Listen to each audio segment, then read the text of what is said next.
A billionaire left his 9-month pregnant woman standing in the rain to teach her a lesson. I am so But his scared. driver, a secret billionaire, truly loved her. Hi, my beautiful family.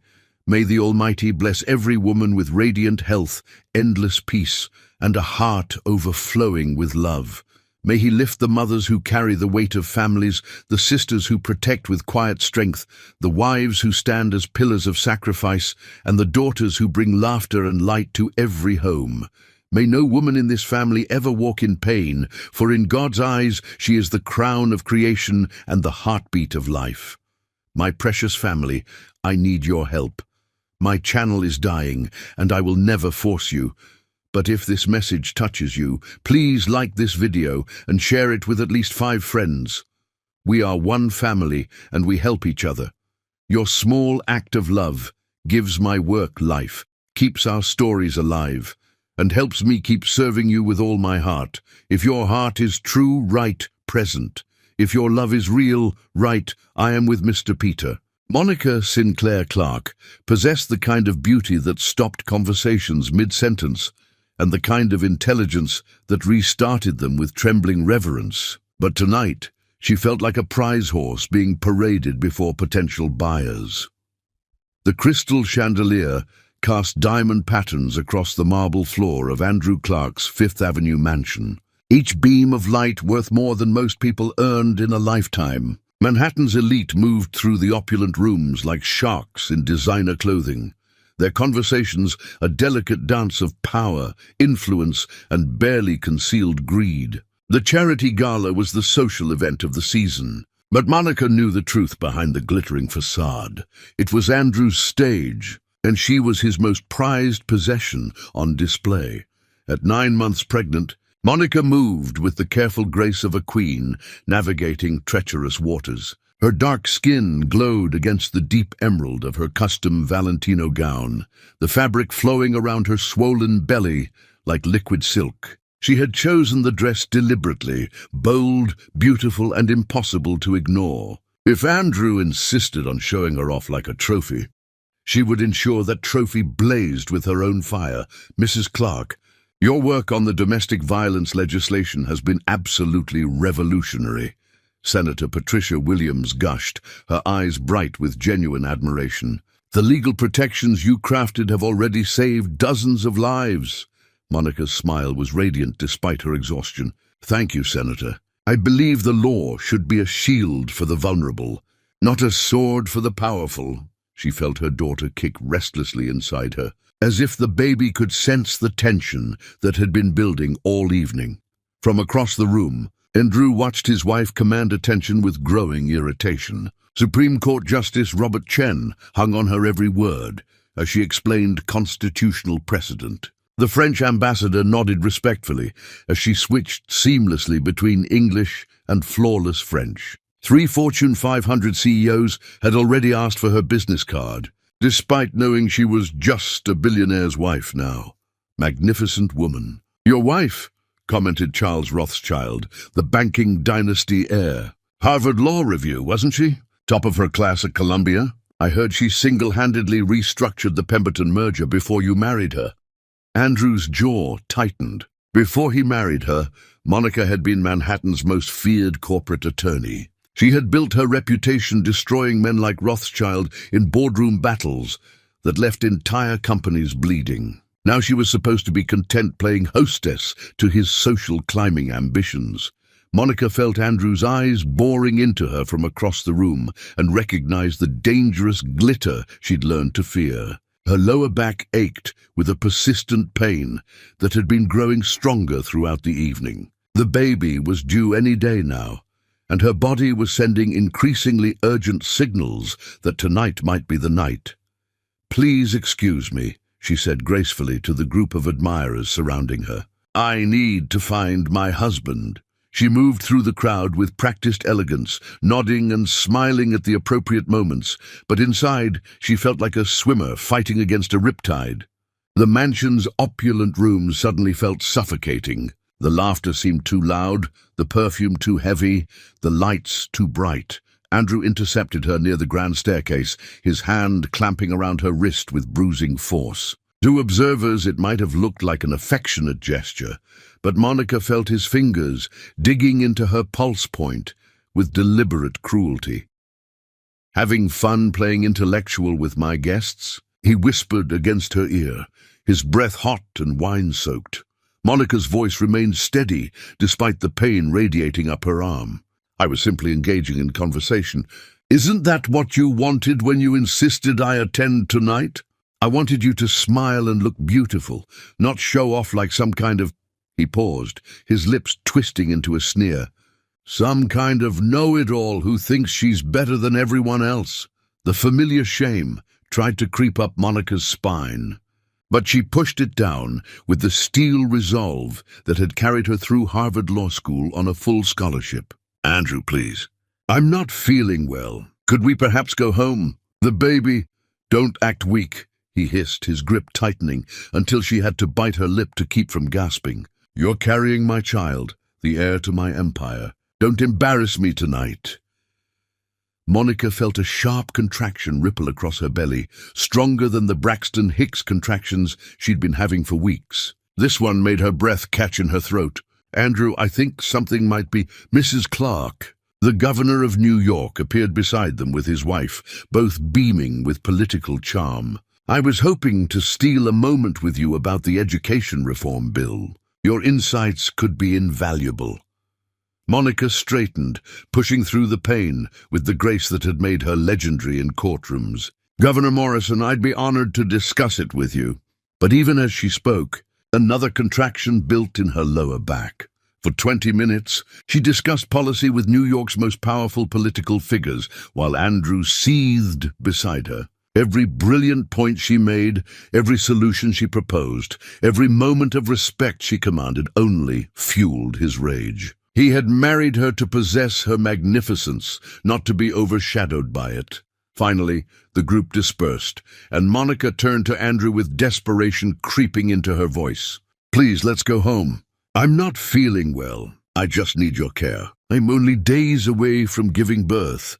Andrew's face darkened with the kind of fury that had learned to disguise itself behind expensive suits and charitable donations. The wine had loosened the restraints on his cruelest impulses, and Monica's public display of intelligence had scratched at every insecurity that money couldn't heal. "Stop whining!" he exploded, his voice carrying across the marble foyer. "You're nothing without me!" The words hit the assembled guests like a physical blow. Conversation stopped mid-sentence. Crystal glasses paused halfway to lips. Even the string quartet seemed to falter. Manhattan's most sophisticated elite suddenly found themselves witnesses to domestic cruelty dressed in designer clothing. Monica stood frozen in the sudden silence, her hand protectively curved over her belly, feeling 200 pairs of eyes boring into her. Some faces showed shock, others embarrassment, and a few revealed the kind of schadenfreude that fed on others' humiliation. But not one person stepped forward. Not one voice rose in her defense. Justice Chen cleared his throat and turned away. The French ambassador suddenly became fascinated by the Monet hanging on the far wall. Senator Williams discovered an urgent need to check her phone. One by one, the people who had praised Monica's brilliance moments before found reasons to look elsewhere. Andrew grabbed her arm and began dragging her toward the entrance, his fingers leaving marks on her dark skin. "We're leaving, now." Outside, the Manhattan night had turned vicious. Storm clouds rolled across the sky like smoke from a battlefield, and the first fat raindrops were already spattering the marble steps. Andrew's Bentley waited at the curb, its black surface reflecting the lightning that split the darkness. "Get in the car," he snarled, shoving Monica toward the vehicle with such force that she stumbled. Behind them, through the mansion's tall windows, the party continued as if nothing had happened. The same people who had hung on Monica's every word about justice and protection now lifted their glasses in toasts to her humiliation. Monica slid into the leather seat, her dress tearing slightly on the doorframe. As Andrew slammed her door and stalked around to the driver's side, she caught sight of another car starting up behind them. In the driver's seat, she glimpsed Hans Martin's face, tight with controlled fury. For 6 months, he had been their driver. For 6 months, he had watched Andrew's cruelty, with eyes that saw everything and said nothing. But tonight, something in his expression promised that silence was about to end. Andrew gunned the engine and sped into the storm, his rage filling the car like poisonous gas. Monica pressed her hands against her belly as another contraction built, stronger than before, and whispered a prayer to a God she hoped was still listening. The night that would reshape their lives had begun with champagne and charity, but Monica Sinclair Clark was about to discover that some storms were strong enough to wash away entire worlds, and sometimes that was exactly what needed to happen. Chapter 2. The Storm. Unleashed. Thunder had nothing on the fury building in Andrew Clark's chest as he watched his wife's quiet dignity make him feel like the monster he had always been. The Bentley's engine roared through the empty streets of Manhattan like a caged beast seeking escape. Rain hammered against the windshield with increasing violence, each drop exploding like tiny grenades against the glass. Andrew gripped the steering wheel until his knuckles went white, his rage radiating through the car's interior like heat from a furnace. Monica sat in silence, her hands pressed against her swollen belly as contractions rippled through her body with growing intensity. 7 minutes apart now, then 6. The pain was different tonight, deeper, more purposeful, as if her daughter had decided that this storm-torn evening was the perfect time to enter the world. "Did you enjoy your little performance back there?" Andrew's voice cut through the car like broken glass. "Playing intellectual with my guests? Making me look like a fool?" Monica kept her eyes fixed on the rain-streaked window, watching the city lights blur past in streams of gold and white. "I was being polite. You asked me to attend your party, and I attended. I asked you to be my wife, not my competition." The words exploded from him with such venom that Monica flinched. "Do you have any idea how it looks when my own wife shows me up in front of people who matter?" A contraction seized her then, strong enough to steal her breath. Monica doubled over slightly, her hand gripping the door handle as she waited for the pain to pass. When she could speak again, her voice was barely a whisper. "Andrew, please. The baby's coming. I think tonight might be... Everything is always about you, isn't it?" He snarled, jerking the wheel as he took a corner too fast. "Your career, your reputation, your comfort. What about what I need? What about what I've given you?" The speedometer climbed as Andrew's foot pressed harder on the accelerator. The Bentley flew through red lights and empty intersections, hydroplaning slightly on the rain-slicked asphalt. Monica gripped her seat, torn between fear of her husband's reckless driving and the increasing certainty that her body was preparing for labor, whether she was ready or not. Behind them, maintaining a careful distance, Hans Martin followed in the second car. His heart pounded as he watched Andrew's erratic driving, every dangerous turn and sudden acceleration sending ice through his veins. For 6 months, he had positioned himself as close as possible to Monica, accepting the role of chauffeur because proximity was the only protection he could offer. But tonight felt different. Tonight, Andrew's cruelty had shed its civilized mask in front of 200 witnesses, and the look in Monica's eyes when she'd climbed into the Bentley had spoken of a woman preparing for war. "I built you from nothing," Andrew continued, his voice rising above the storm's fury. "You were just another ambitious lawyer scratching for clients when I found you. I gave you my name, my world, my fortune, and this is how you repay me? By making me look small." Monica's breath caught as another contraction gripped her. This one lasted longer, radiating from her lower back around to her abdomen with iron-fisted intensity. When it passed, she found her voice somehow steady despite her fear. "I never asked you to make me small, Andrew. I never asked you to dim my light so yours could shine brighter." The words hit him like physical blows. Andrew's face contorted with rage so pure it was almost beautiful in its completeness. He had married Monica Sinclair because she was magnificent, brilliant, beautiful, untouchable. But somewhere in the 3 years since their wedding, her magnificence had become a daily reminder of his own mediocrity. You want to be brilliant? You want to show everyone how smart you are? His laughter was sharp enough to cut glass. Let's see how brilliant you are when you don't have my money and my name protecting you. The Bentley suddenly swerved off the main highway onto a dark service road. Monica felt her heart skip as she realized they weren't headed home anymore. The road stretched ahead of them like a black ribbon, bordered by empty fields and abandoned warehouses. No streetlights, no other cars, just miles of nothing and the storm that seemed to grow stronger with every passing second. "Andrew, where are we going?" Monica tried to keep her voice level, but fear was creeping in around the edges. "The baby. If I'm in labor, I need to get to a hospital." "You need to learn a lesson," he said, his voice deadly quiet now.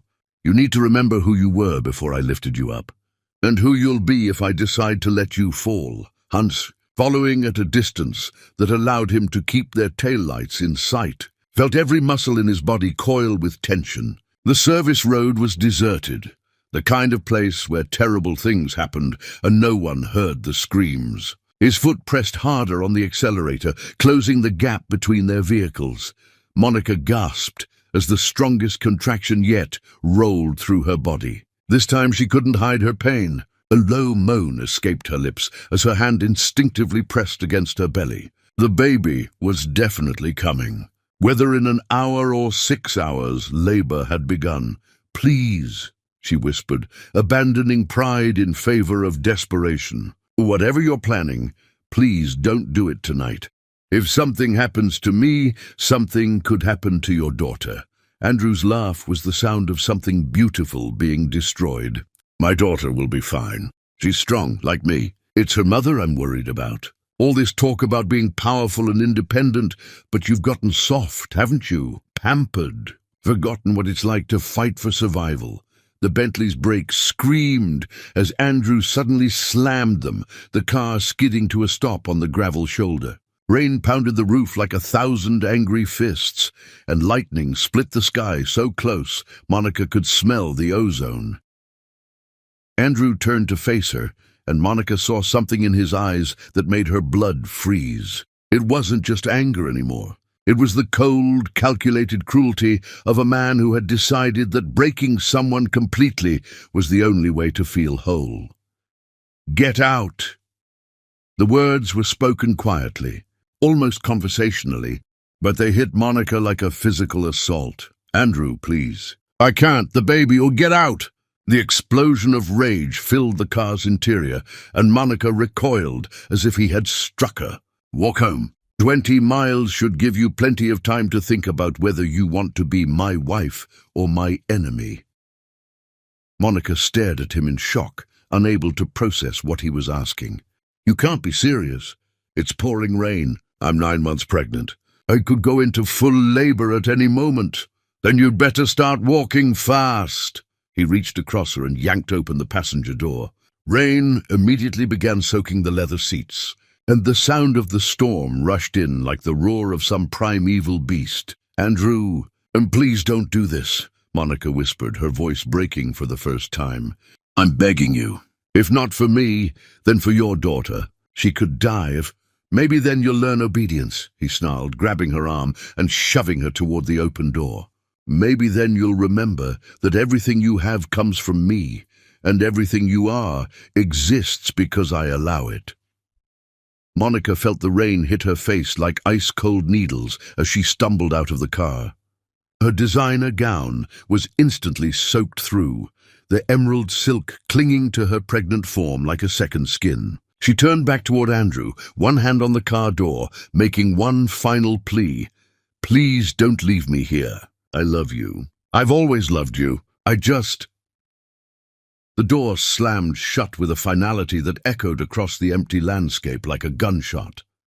Through the rain-streaked window, Monica could see Andrew's silhouette, but his face was hidden in shadow. The engine revved once, twice, and then the Bentley lurched forward, gravel spraying from beneath its wheels. Monica stood frozen in the storm's fury as the man she had married drove away, his taillights disappearing into the darkness like the eyes of some retreating demon.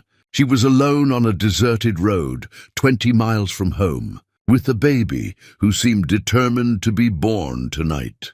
Lightning split the sky, and in its brief, brilliant illumination, Monica saw headlights approaching through the rain. As thunder roared across the empty highway like the voice of God's own fury, Monica Sinclair Clark stood in the storm that would either destroy her or forge her into something stronger than diamonds, and in the distance, salvation approached with gentle hands and a heart brave enough to catch a falling queen. Chapter 3. The Guardian Angel. Hans Martin had been born to rule empires, but standing in the rain, watching Andrew Clark abandon the woman who deserved to be worshipped, he learned that some crowns were worth surrendering for the chance to serve a true queen. The headlights cut through the storm like twin beacons of hope, their warm glow transforming the rain into cascades of liquid silver. Hans Martin pulled his Mercedes to a gentle stop 20 feet from where Monica stood, trembling on the roadside, her emerald gown plastered against her pregnant form by the merciless downpour. He sat for a moment, hands gripping the steering wheel, watching the woman he had loved in silence for 6 months. She looked like a goddess abandoned by lesser mortals, magnificent even in her vulnerability. Her chin raised with defiant dignity, despite the tears mixing with rainwater on her cheeks. Hans had followed at a distance, maintaining the careful boundaries that his role as chauffeur demanded. But the moment Andrew had driven away laughing, those boundaries had shattered like glass. He was no longer just the driver. Tonight, he was Monica's salvation. The car door opened, and Hans stepped into the storm, rain immediately soaking through his black chauffeur's uniform. But he moved with the fluid grace of a man accustomed to command, reaching into the back seat to retrieve a thick woolen coat that cost more than most people's monthly salary. "Mrs. Clark," he said, his voice somehow gentle despite having to speak over the thunder. He approached slowly, respectfully, the way one might approach a wounded lioness. "You're safe now." Monica looked up at him through the rain, her dark eyes wide with shock and something that might have been gratitude. She was shivering so violently that her words came out broken and fragmented. I can't believe he... "I've got you," Hans said simply, wrapping the coat around her shoulders with movements so careful they might have been choreographed. The wool was warm and dry, smelling faintly of expensive cologne and something indefinably masculine. "Let me get you out of this storm." Monica allowed him to guide her toward the Mercedes, her legs unsteady beneath her. As they walked, another contraction hit with the force of a physical blow, doubling her over with a gasp of pain. Hans immediately steadied her, his strong arms providing anchor points in the chaos of her body's rebellion. "The baby," she managed to whisper when the contraction passed. I think it's time." Hans's face went pale, but his voice remained steady. "How far apart are the contractions?" 5 minutes. "Maybe less." Monica looked up at him through the rain, suddenly seeing him clearly for perhaps the first time. There was something different about Hans Martin tonight. The deferential posture of the employed driver had vanished, replaced by quiet authority that seemed to bend reality around his will. He helped her into the passenger seat with a gentleness that contrasted sharply with Andrew's roughness earlier. The interior of the Mercedes was warm and dry, equipped with luxury features that Monica hadn't expected in what she'd assumed was Andrew's company car. "The nearest hospital is 30 minutes away in good weather," Hans said, sliding behind the wheel. "In this storm it could take longer. But I know a private medical facility that's closer. They'll have everything we need." Monica was about to ask what kind of private facility when another contraction seized her. This one was different, deeper, more urgent, as if her daughter had decided that the abandoned roadside was as good a place as any to make her entrance into the world. Hans started the engine, and pulled onto the road with smooth precision, his hands steady on the wheel despite the chaos around them. Monica gripped the door handle and tried to focus on breathing through the pain. But questions were beginning to surface through her physical distress. "Hans," she said when the contraction passed, "how do you know about a private medical facility?"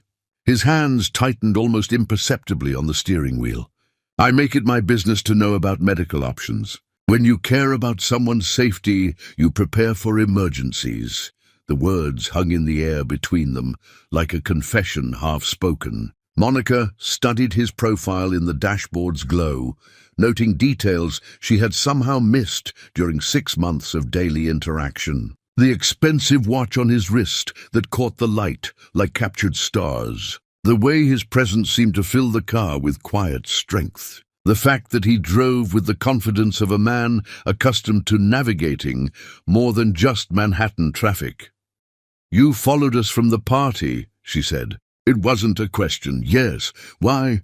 Hans was quiet for so long that Monica thought he wouldn't answer. When he finally spoke, his voice was barely audible above the storm. "Because I've been watching Andrew hurt you for months, and tonight felt different. Tonight felt dangerous." The admission sparked something warm in Monica's chest, despite her physical pain. For 6 months, she had felt invisible in her own marriage, her brilliance dimmed by Andrew's insecurities and her spirit slowly strangled by his control. The idea that someone had been watching, caring, protecting from the shadows was almost too beautiful to believe. Another contraction built, this one so strong that Monica cried out despite her attempts at self-control. Her hand instinctively reached for support and found Hans's, his fingers immediately intertwining with hers with careful strength. "Breathe with me," he said, his voice steady and calm. "In through your nose, out through your mouth. You're stronger than the pain. You're stronger than anything that's ever tried to break you." Monica focused on his voice, using it as an anchor while her body prepared for the monumental task ahead. When the contraction passed, she realized she was still holding his hand. She should have felt embarrassed, inappropriate, but instead she felt safer than she had in months. The Mercedes turned off the main road onto a tree-lined drive that Monica didn't recognize. Through the rain, she could see the outline of a large building with warm lights glowing in multiple windows. It looked more like a private estate than a medical facility. "Hans, where are we?" "Somewhere safe," he replied, pulling up to a covered entrance where 2 people in medical scrubs waited with a wheelchair despite the late hour. "Somewhere where you and your daughter will be protected and cared for properly." Monica stared at the scene before her in confusion. The medical staff moved with practiced efficiency, clearly having been summoned by some advanced communication. The building itself radiated quiet luxury, its architecture speaking of old money and careful taste. "I don't understand," she whispered as Hans came around to help her out of the car. "How did they know we were coming? How is this possible?" Hans paused, his hand on the car door, and looked at her with eyes that seemed to hold depths she was only beginning to fathom. "Because, Monica, there are things about me that I haven't told you. Things I've kept hidden because the truth seemed less important than being able to protect you. But tonight, everything changes." As he helped her into the wheelchair, another contraction seized Monica with such intensity that the world blurred around its edges.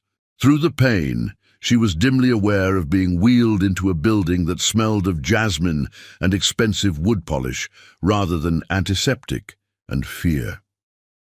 "The baby's coming," she gasped to the medical team, but they were already moving with choreographed precision. Their actions speaking of preparation and expertise that went far beyond a typical emergency response. Hans walked beside the wheelchair, his hand resting gently on Monica's shoulder, and she found herself clinging to his presence like a lifeline in churning waters. "Who are you really?" she whispered as they entered an elevator lined with mirrors that reflected their images in infinite repetition. Hans met her eyes in one of those reflections, and Monica saw something in his expression that made her heart skip, despite the pain coursing through her body. "I'm the man who's been waiting his entire life for the chance to protect you," he said simply. "And tonight, everything you think you know about me is going to change." As the elevator doors closed around them like the jaws of destiny, Monica Sinclair Clark realized she was about to give birth, surrounded by mysteries she didn't understand, protected by a man whose true identity remained hidden in shadows, but whose love blazed bright enough to illuminate the darkness, gathering around her shattered world. Chapter 4, The Birth of Miracles. Some moments are so powerful they split time itself in half, creating a before and after that can never be rejoined. And as Monica Sinclair Clark entered the most beautiful room she had ever seen, she knew she was crossing a threshold that would transform everything. The medical suite looked like something from a billionaire's private dream. Warm wood paneling glowed under soft lighting that seemed to emanate from the walls themselves. Original artwork adorned the spaces between medical equipment that hummed with quiet efficiency. The bed was draped in linens that felt like silk beneath Monica's rain-soaked skin as the medical team helped her settle into position. Dr. Sarah Chen, a woman whose competence radiated from her very presence, performed her examination with gentle professionalism. "You're at 7 centimeters, Mrs. Clark. Your daughter has decided tonight is the night, and she's not interested in waiting." Monica gripped the bed rails as another contraction built, this one so intense it seemed to originate in her very soul. Through the pain, she was acutely aware of Hans standing just inside the doorway, his presence somehow both respectful and protective. He had changed from his wet chauffeur's uniform into dark slacks and a white shirt that seemed to transform him from employee to something else entirely. How is this possible? Monica gasped when the contraction passed. "This facility, these doctors, the equipment. Hans, how did you arrange all of this?" Dr. Chen looked between Monica and Hans with understanding eyes. "Perhaps we should focus on your delivery first and save the explanations for after we welcome your daughter into the world." But Monica's analytical mind refused to be distracted even by labor. She had spent her legal career reading situations and people, and everything about this place screamed of wealth and influence beyond anything Andrew could access. The medical equipment was cutting edge, the kind found only in the world's most exclusive facilities. The staff moved with the confidence of people accustomed to serving clients who demanded perfection. Hans stepped closer to the bed, his eyes asking permission before he spoke. "Monica, I need you to trust me. Everything you need to know, I'll tell you. But right now, your daughter needs you to focus on bringing her safely into this world." Another contraction seized her, and this time Monica felt something fundamental shift in her body. The pain was no longer just pain. It had become purpose, drive, the engine that would deliver her child from the safety of the womb into the uncertainty of the world beyond. "She's coming," Dr. Chen announced, her voice carrying the excitement that accompanied every new life. "Monica, on the next contraction, I need you to push. And if you'd like to support her, please take her hand." Monica looked up at Hans through tears she hadn't realized were falling. For 6 months, he had been a shadow in her life, present but invisible, caring but distant. Now, as she prepared for the most vulnerable moment of her existence, he was offering to be her anchor. "Please," she whispered, and Hans immediately moved to her side. His hand enveloped hers with strength that seemed to flow directly into her body. When the next contraction built, Monica squeezed his fingers and pushed with every ounce of will she possessed. Hans whispered encouragement in her ear, his voice steady and sure. "You're magnificent," he breathed. "You're the strongest person I've ever known. Your daughter is so lucky to have you as her mother." The words wrapped around Monica like armor against the pain. She had spent 3 years being told she was too much, too strong, too intelligent. Hearing Hans celebrate her strength instead of asking her to diminish it felt like being seen for the first time in years. "I can see her head," Dr. Chen announced. "One more push, Monica. One more, and you'll meet your daughter." Monica bore down with everything she had, her entire existence focused on this single moment of creation.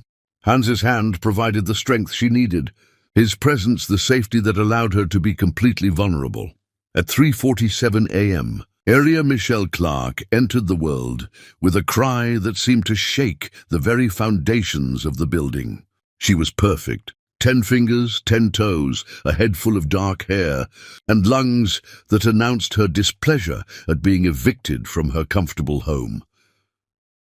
Dr. Chen placed the baby on Monica's chest, and time stopped. The pain, the exhaustion, the confusion about Hans's identity, the trauma of Andrew's abandonment, everything faded into insignificance compared to the miracle of the small person now lying against her heart. "Hello, beautiful girl," Monica whispered, her voice thick with wonder. "I'm your mama. I'm so sorry your daddy couldn't be here to meet you," but she looked up to find Hans, staring at the baby with an expression of such pure awe that it took her breath away. Tears streamed down his face as he gazed at Aria with the wonder of a man witnessing something sacred. "She's perfect," he whispered, his voice breaking. "She's absolutely perfect." Something in his tone made Monica's heart skip. Hans was looking at Aria, not with the polite interest of an employee witnessing his employer's personal moment, but with the profound emotion of someone deeply invested in both mother and child. "Would you like to hold her?" Monica asked, the words surprising her even as she spoke them. Hans's eyes widened. "Are you sure?" "I don't want to intrude." "Please," Monica said simply. "I'd like you to meet her properly." With movements so gentle they might have been choreographed by angels, Hans accepted Aria into his arms. The baby, who'd been fussing slightly, immediately settled against his chest with a contented sigh. Hans looked down at her with an expression that spoke of promises being made, vows being taken, a heart being claimed by someone who weighed less than 8 pounds but wielded infinite power. "I'll protect you," he whispered to the baby. His voice so soft Monica almost missed the words, "I'll protect both of you. Always." The weight of his promise settled over the room like a blessing. Monica watched this mysterious man hold her daughter with reverence that brought fresh tears to her eyes. Whatever secrets Hans was keeping, whatever truth he had yet to reveal, she could see his soul in the way he cradled Aria. "Hans," she said quietly, "I need to know who you really are. My daughter deserves to understand the man who helped bring her into the world." Hans looked at her over Aria's sleeping form, and Monica saw him reach some internal decision. The careful mask he had worn for 6 months began to crack, revealing glimpses of something far more complex beneath.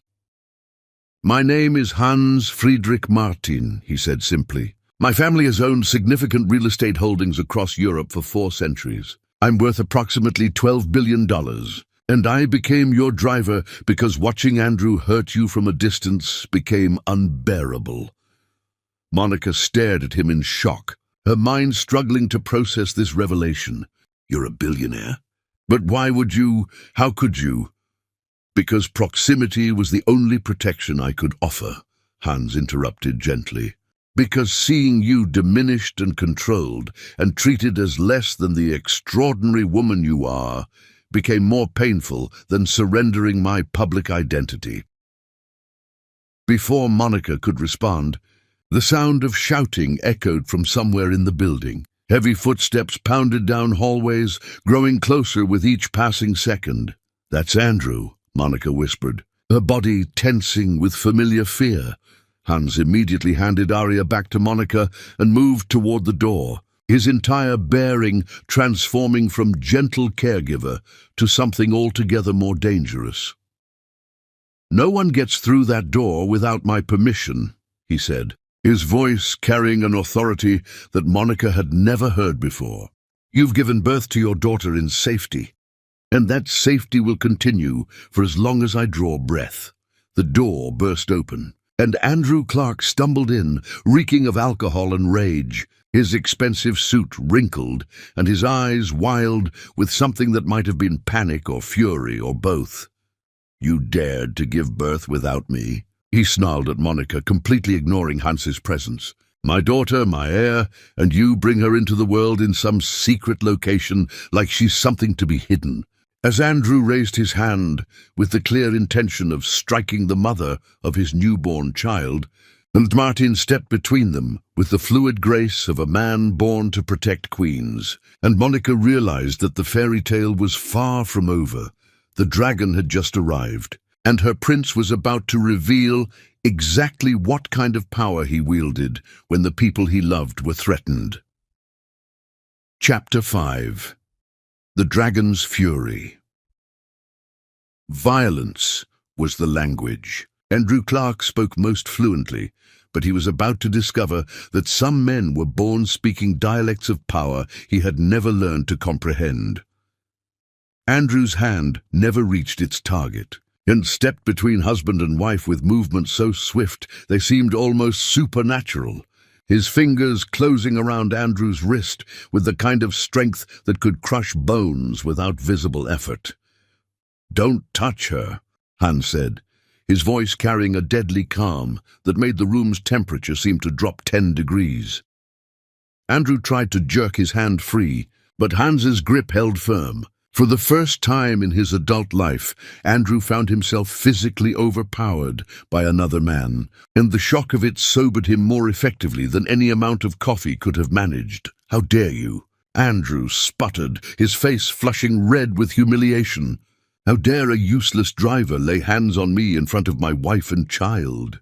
Monica pressed baby Aria closer to her chest, the infant's warmth providing comfort against the chill of fear that had entered the room with Andrew's arrival. She had seen her husband angry before, had endured his cruelty in private moments when his mask slipped, but this felt different. This felt like the prelude to real violence. Hans released Andrew's wrist with deliberate care, but he didn't step back. If anything, he seemed to grow larger, his presence expanding to fill the space between Andrew and the bed, where Monica held their daughter. "I am many things, Mr. Clark, but useless is not one of them," Hans said, his accent carrying traces of European aristocracy that Monica had never noticed before. "And right now, I am the only thing standing between you and a mistake that would destroy what remains of your pathetic excuse for a life." Andrew's laugh was sharp and ugly. "My pathetic life. I'm worth $3 billion. I own half of Manhattan's commercial district. Presidents take my phone calls. And you're nothing but hired help who's forgotten his place. Your net worth is actually closer to $2.8 billion, Hans corrected with casual precision, and most of that is tied up in properties that are currently underwater due to your recent investment disasters. The Pemberton deal alone cost you $400 million when it collapsed last month." Monica's legal mind immediately recognized the significance of what Hans had just said. The Pemberton deal had been one of Andrew's most closely guarded secrets, a failed acquisition attempt that he had managed to keep out of the financial press through careful manipulation and strategic bribes. "How could you possibly know about Pemberton?" Andrew demanded, his voice rising with something that sounded suspiciously like panic. Hans smiled, and the expression transformed his entire face from gentle servant to something altogether more predatory. "Because I know everything about you, Andrew. Your business failures, your mounting debts, your desperate attempts to maintain an empire built on loans you can no longer service. I know about the federal investigation into your accounting practices, the SEC inquiry you've been dodging, and the very real possibility that your fortune is nothing more than an elaborate house of cards."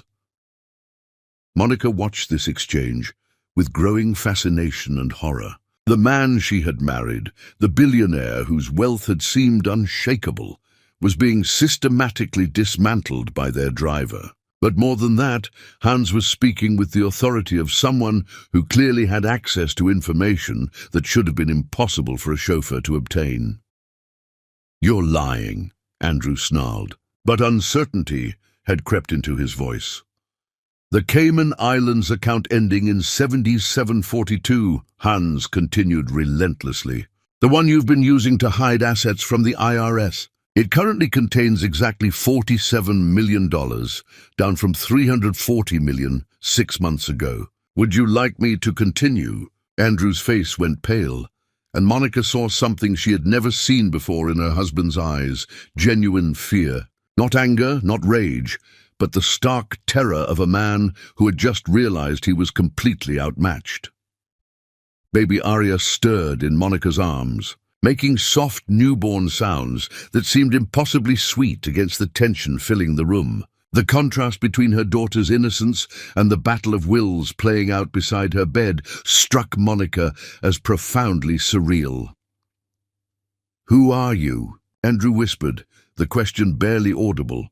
Hans straightened to his full height, and Monica realized for the first time just how imposing he could be when he stopped trying to fade into the background. He moved with the confidence of a man accustomed to command, his entire bearing radiating the kind of authority that came from generations of breeding and power. "My name is Hans Friedrich Martin," he said, each syllable pronounced with crystalline precision. "Perhaps you've heard of Martin Holdings International?" Monica's breath caught in her throat. Martin Holdings was one of Europe's oldest and most powerful real estate dynasties, a family empire that controlled prime commercial properties across 3 continents. She had studied their acquisition strategies in law school, marveling at their ability to expand quietly while other conglomerates made headlines. Andrew's face went from pale to grey. "That's impossible. The Martin family, they're worth $12 billion as of this morning's market close," Hans finished. "And yes, I am the sole heir to that fortune. I am also the man who has spent the last 6 months working as your driver because I couldn't bear to watch you destroy the most extraordinary woman I've ever met."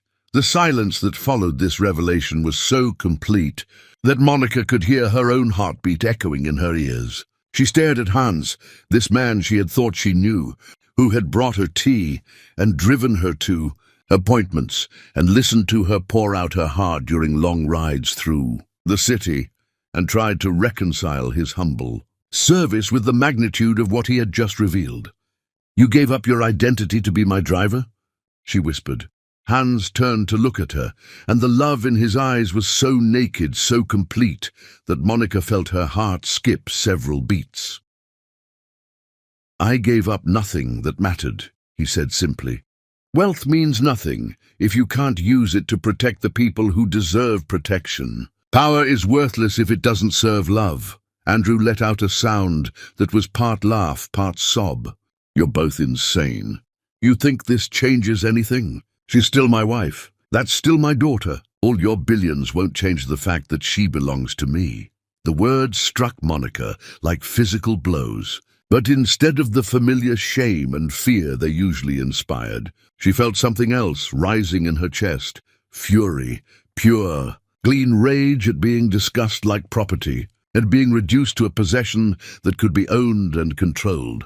"I belong to myself," she said, her voice carrying the same steel that had once made corporate executives tremble in boardroom battles. "And Arya belongs to no one but herself. We are not your property, Andrew.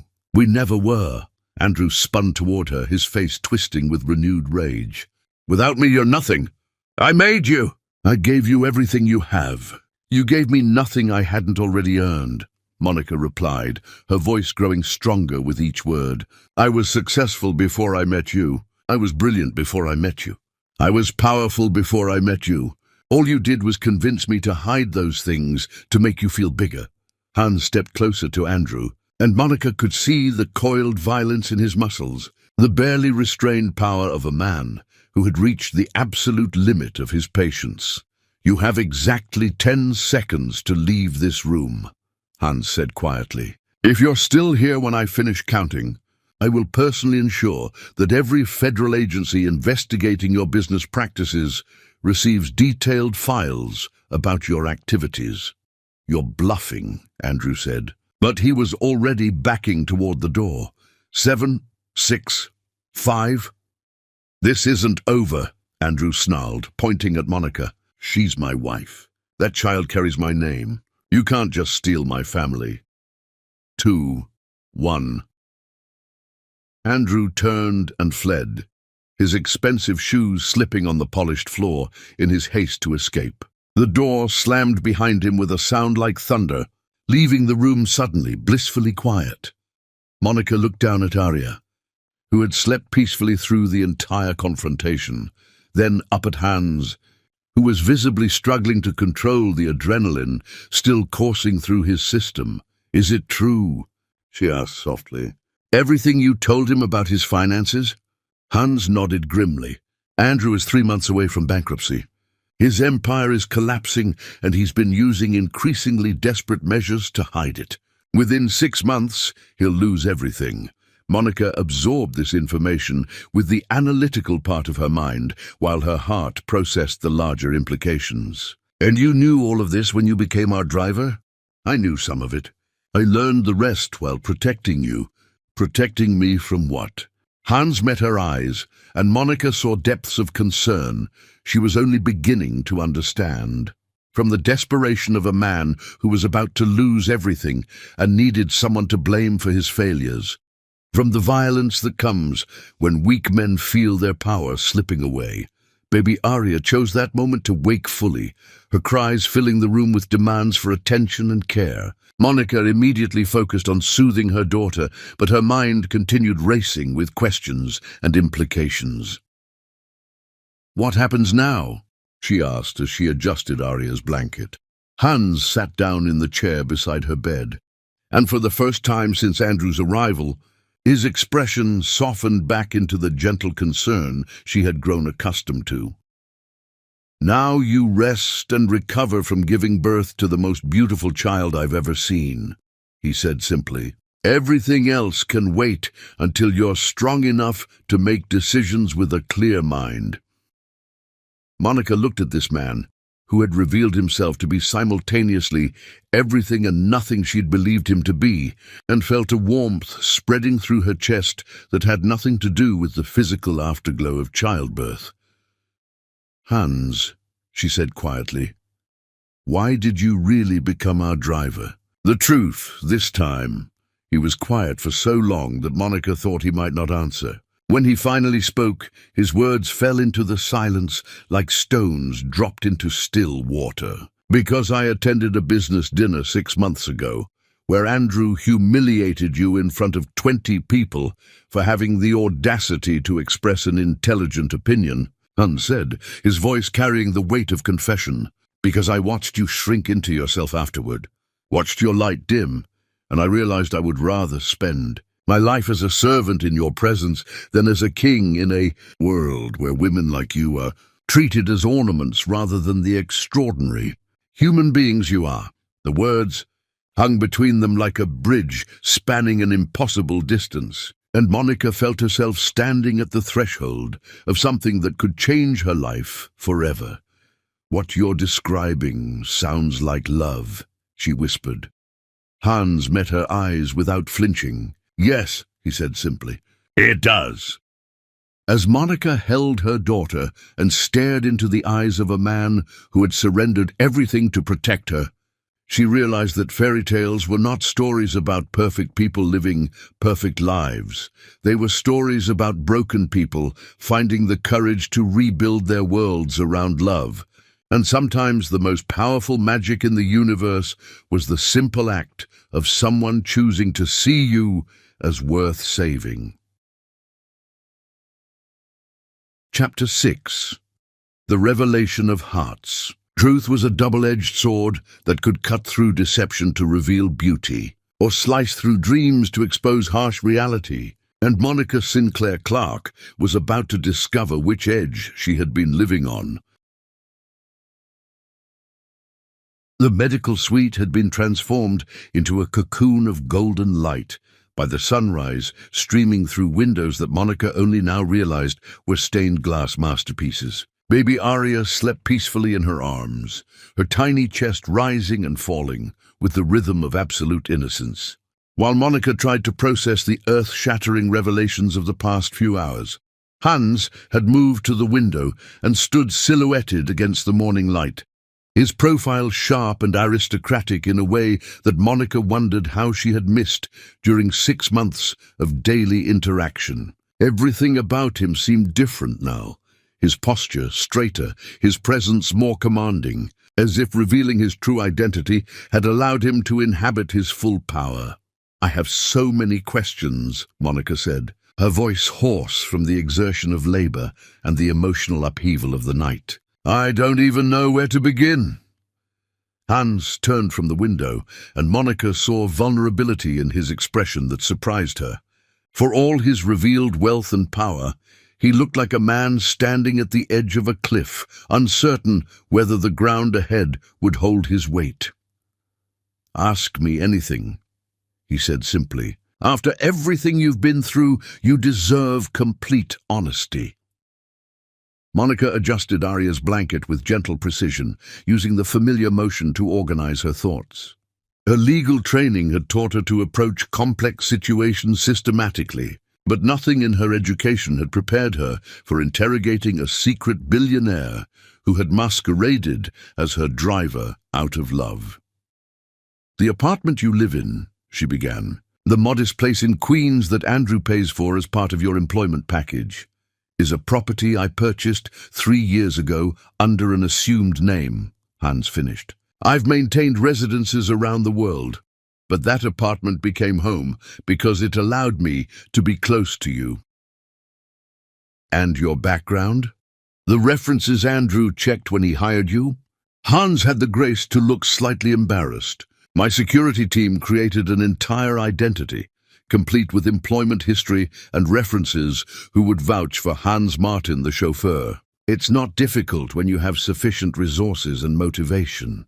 Monica felt a laugh bubble up from somewhere deep in her chest. Not humor exactly, but a kind of stunned appreciation for the elaborate lengths Hans had gone to in order to position himself as her protector. "You created fake references to become a servant in my household. I created whatever was necessary to ensure your safety," Hans replied, his tone carrying no shame, only conviction. "Andrew's treatment of you was becoming increasingly erratic. I needed to be close enough to intervene if necessary." The weight of that revelation settled over Monica like a heavy blanket. For 6 months, she had thought herself utterly alone in her marriage, trapped in golden chains, with no one who understood her situation. To learn that someone had been watching, caring, preparing to help, had been there all along, felt like discovering she had been carrying a winning lottery ticket without knowing it. "You said you attended a business dinner where Andrew humiliated me," she said, her voice carefully neutral. "Which dinner?" Hans closed his eyes as if the memory caused physical pain. "The Thornfield acquisition celebration at the plaza. You had prepared an analysis of the regulatory implications that was brilliant. Absolutely brilliant. When you tried to share it, Andrew cut you off mid-sentence and told you that the men were talking business, and perhaps you should find something more appropriate to discuss with the wives." Monica remembered that night with crystalline clarity. The shame of being dismissed so publicly. The way every person at that table had suddenly found their wine glasses fascinating rather than meet her eyes. She had excused herself to the ladies' room and cried for 10 minutes before returning to sit in silence for the rest of the evening. "You were there?" "I was supposed to be meeting with Thornfield's board about a property acquisition the following week," Hans explained. "Instead, I watched the most intelligent person in the room be silenced and diminished. And I realized I couldn't stand by and do nothing anymore. So you became my driver. So I became whatever I needed to be to protect you." Monica looked down at Arya, who had begun making small suckling motions in her sleep, clearly dreaming of her next feeding. The baby's presence provided an anchor of reality in a conversation that felt increasingly surreal. "Hans, what you're describing, the lengths you went to, the sacrifice involved. It sounds like obsession." He considered her words carefully before responding. "Perhaps it was at first. But obsession is about possession, about taking something for yourself. Everything I did was about giving you the protection and support you deserved, but weren't receiving. "And what do you want now?" Monica asked, the question carrying more weight than its simple words suggested. "Now that the truth is out, now that Andrew knows who you are, what happens next?" Hans moved closer to the bed, and Monica could see the careful control he was exercising over himself. His hands remained at his sides despite what she suspected was an urge to reach for her. His expression respectful despite the love she could see burning in his eyes. "What I want is irrelevant," he said quietly. "You've just given birth. You've been abandoned by your husband, discovered that your life was built on lies, and learned that your driver is actually a European billionaire who has been secretly protecting you for months. The last thing you need is pressure from me about the future." Monica felt her heart squeeze at his consideration, so different from Andrew's constant demands and expectations. "But if I asked you what you wanted hypothetically—" Hans was quiet for a long moment, his eyes fixed on Arya's sleeping face. When he spoke, his voice carried the weight of carefully contained hope. "I would want to spend every day for the rest of my life proving that you and Arya deserve to be treasured, not controlled. I would want to watch her grow up knowing that she can be anything she dreams of becoming. I would want to see you remember who you were before Andrew convinced you to hide your light. And romantically?" Monica pressed, surprising herself with her boldness. Hans met her eyes directly, and Monica saw the depth of longing he had been carefully concealing. "Romantically, I would want to court you properly," he said simply. "To win your heart not through deception or desperation, but through honest devotion and patience and the daily choice to put your happiness before my own desires." Monica felt tears prick at her eyes. Not from sadness, but from the overwhelming relief of being seen and valued so completely. After years of being treated as decoration or property, the idea of being courted like someone whose heart was worth winning felt revolutionary. Before she could respond, the sound of footsteps approached the door. Dr. Chen entered with a gentle knock, her professional demeanor providing a welcome return to practical concerns. "How are mother and baby doing this morning?" she asked, moving to check on Arya with practiced efficiency. "Better than expected," Monica replied, surprised to realize it was true. Despite the trauma of the night, despite the confusion about the future, she felt stronger than she had in months. Dr. Chen completed her examination of both Monica and Arya with thorough professionalism. "Everything looks excellent. Monica, you've recovered remarkably well from a very fast labor. Arya is perfect, healthy, alert, and clearly ready to take on the world. When can we go home?" Monica asked, then stopped as she realized she wasn't sure where home was anymore. Hans stepped forward, his voice gentle but sure. "You're welcome to stay here as long as you need. This facility is equipped for extended recovery, and you'll be completely safe while you decide what comes next." Dr. Chen nodded approvingly. "I'd recommend at least another day of observation, just to be safe. First babies can be unpredictable, and you've both been through significant stress." After Dr. Chen left, Monica found herself alone with Hans and 1,000 unspoken questions. Arya stirred in her arms, beginning to show signs of hunger, and Monica felt the familiar tug of maternal responsibility that transcended every other concern. "I should feed her," she said. "Of course. I'll give you privacy." "Stay," Monica said, the words surprising them both. "Please, I don't want to be alone right now." Hans settled back into his chair, averting his eyes respectfully as Monica adjusted her hospital gown to nurse Arya. The baby latched immediately, her tiny fist gripping Monica's finger with surprising strength. "She's going to be formidable," Hans observed with a smile. "Like her mother," Monica replied, then paused as she heard her own words. It had been so long since she had acknowledged her own strength that claiming it felt almost foreign. "Exactly like her mother," Hans agreed, and the pride in his voice made Monica's heart skip. They sat in comfortable silence while Arya nursed, the morning sun painting the room in shades of gold and possibility. Monica studied Hans's face, noting details she had somehow missed during 6 months of daily interaction.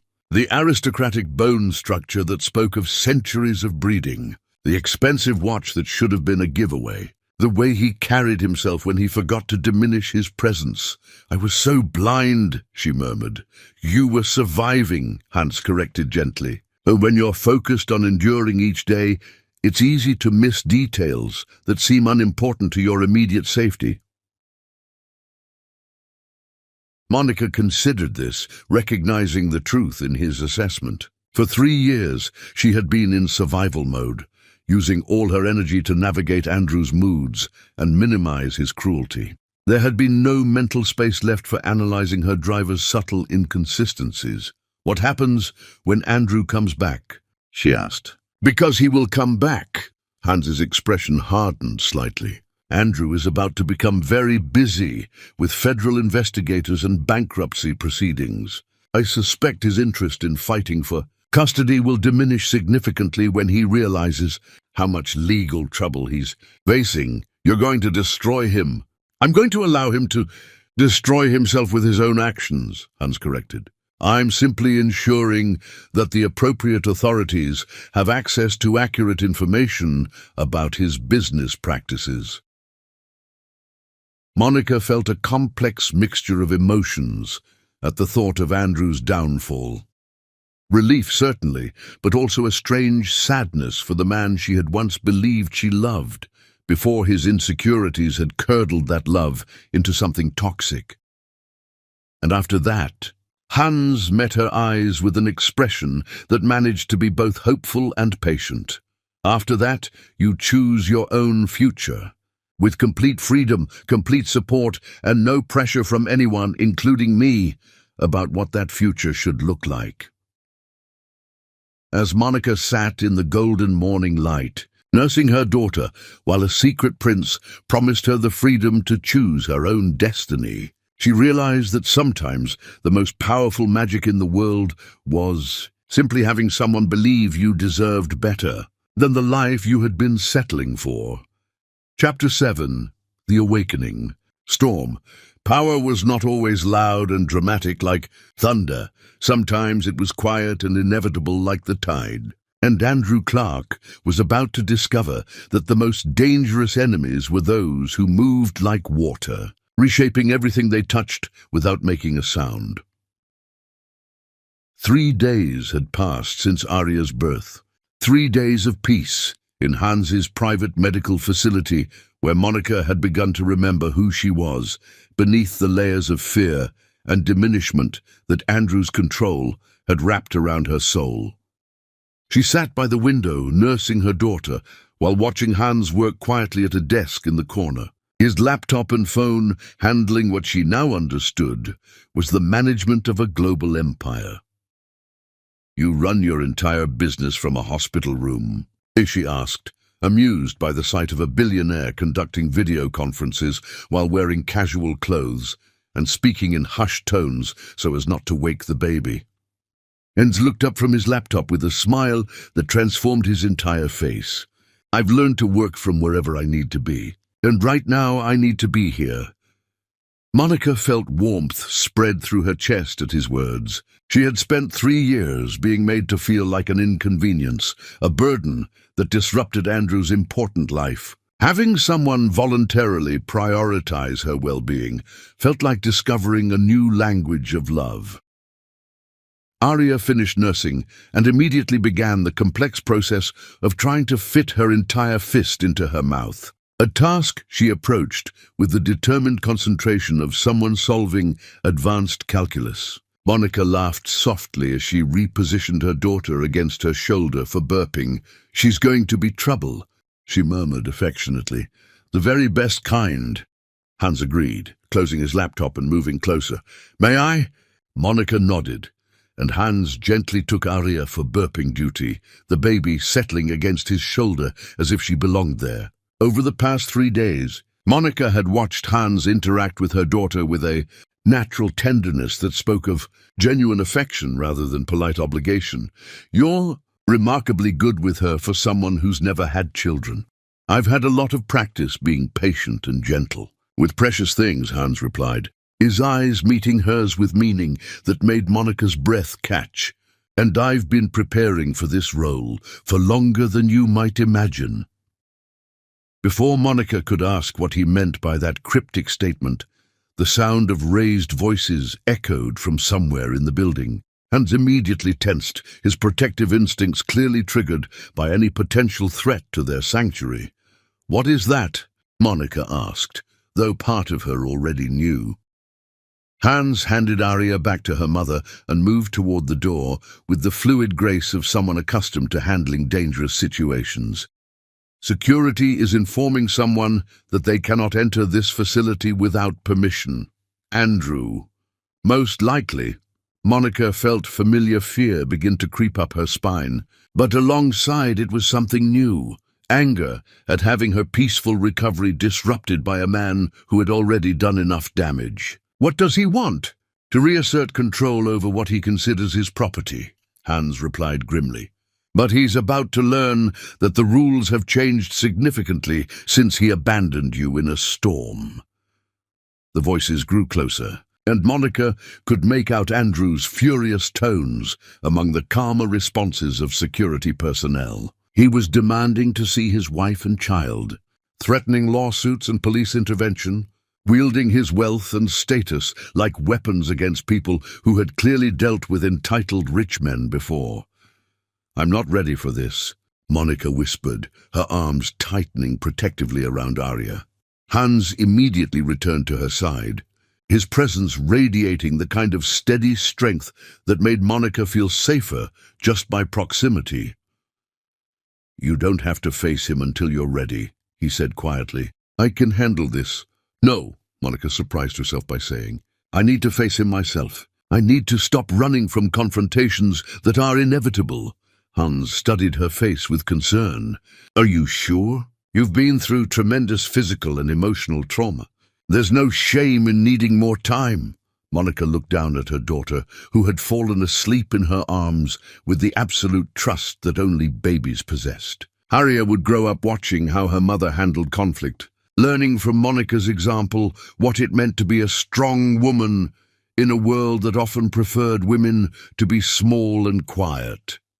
"I'm sure," she said, her voice carrying conviction that surprised them both. "But I want you there with me, always," Hans replied simply.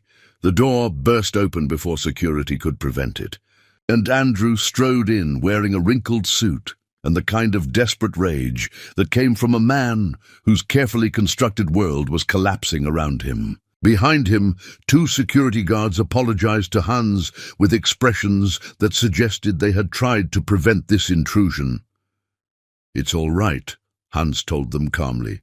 "Mr. Clark can have 5 minutes to say whatever he came to say." Andrew's laugh was sharp and ugly.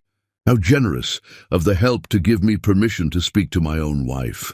Monica felt her spine straighten as she looked at Andrew for the first time in 3 days. Away from his influence, rested and recovering in safety, she saw him with clarity that shocked her. The man she had once thought larger than life now looked diminished.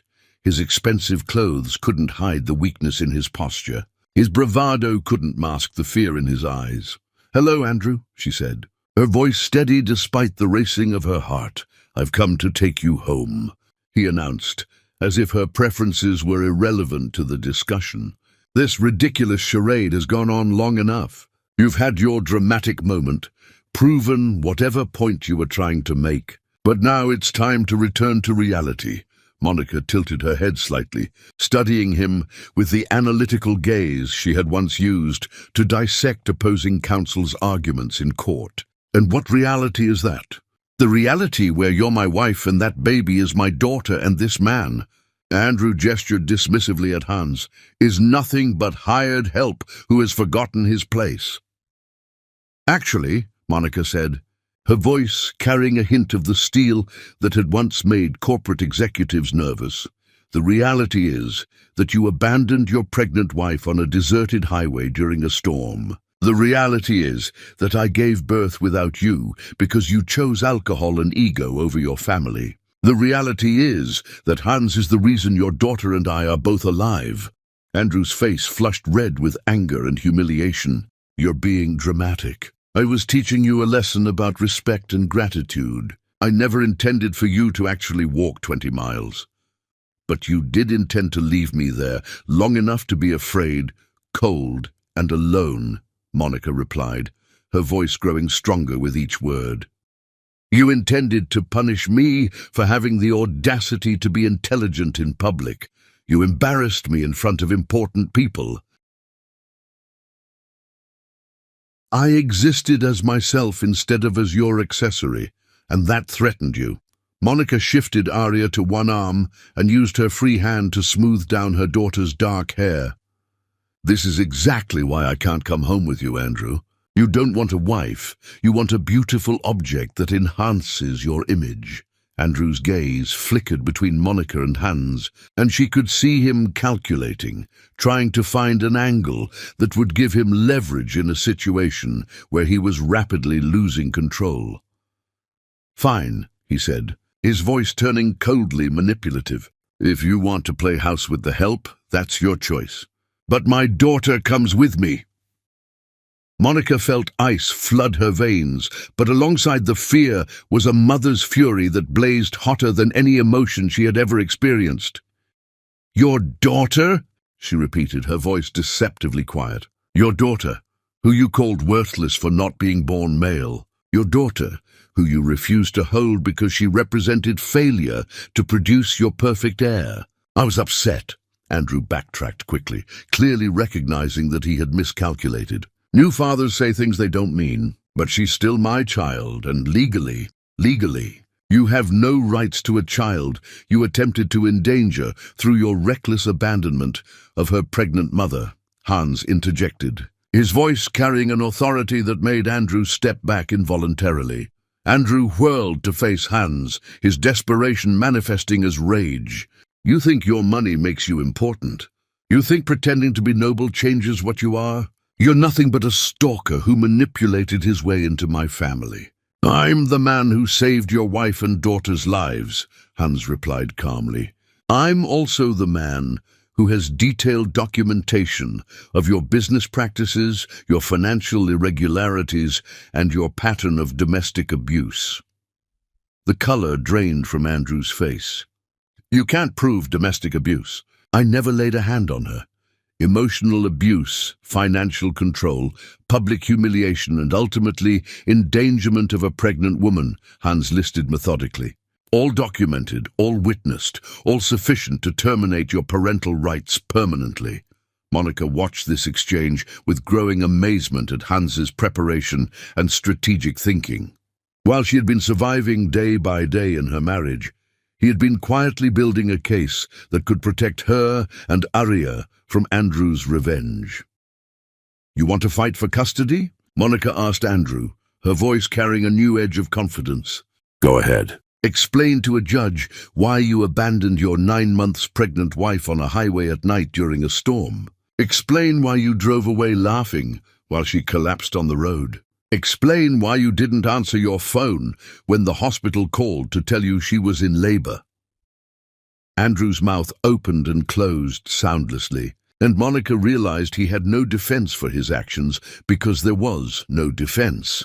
I can provide character witnesses, she continued, warming to her theme. The Supreme Court Justice who praised my legal work while you told me to be quiet. The senator who wanted my input on legislation while you said women should leave politics to men. The French ambassador who engaged me in policy discussion while you suggested I should focus on fashion. Stop, Andrew said weakly. The governor who sought my advice on education reform while you claimed I was embarrassing myself by having opinions. Monica stood up, still holding Arya, and for the first time in 3 years felt the full power of her own presence. I can fill a courtroom with people who will testify that you systematically diminished and controlled me, culminating in an act of such cruelty that it endangered both your wife and unborn child.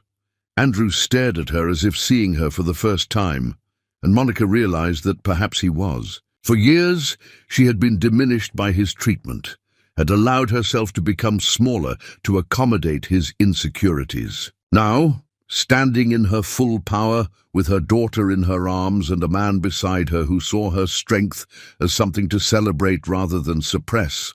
She felt like herself again. "You can't take her from me," Andrew whispered. And for the first time, he sounded less like a threat and more like a plea.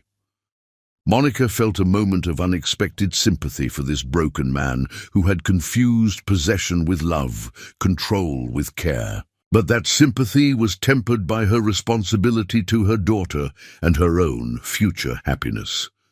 "I'm not taking her from you, Andrew. You gave her up the night you drove away and left us both to die." As Andrew stared at the woman he had tried so hard to possess and diminish, he finally saw what Hans had recognized from the beginning. Monica Sinclair Clark was not a prize to be won or a possession to be owned. She was a force of nature who had been temporarily contained but never truly conquered. And now that she had remembered her own power, she was absolutely magnificent to behold. Chapter 8. The Fortress of Truth.